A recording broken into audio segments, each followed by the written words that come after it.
Tengah enak makan di warteg, pria di Bekasi ditodong senjata tajam hingga motornya diambil.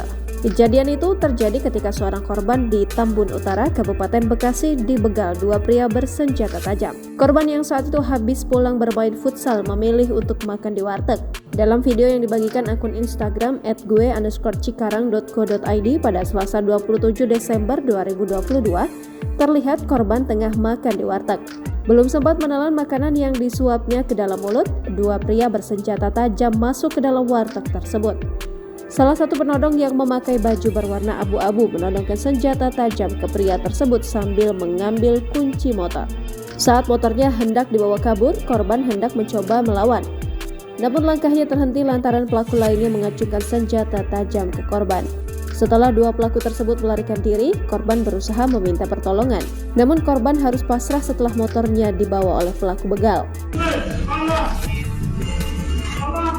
Disebutkan peristiwa pembegalan pelanggan warteg itu terjadi di daerah pertigaan Radar Karangsatria Tambun Utara, Kabupaten Bekasi, depan pom bensin Selasa 27 Desember 2022 pukul 3.00 waktu Indonesia Barat. Dari pantauan CCTV terlihat jelas pelaku aksi pembegalan tersebut namun mengenakan masker. Warganet yang melihat kejadian tersebut pun berharap agar pelaku segera ditangkap.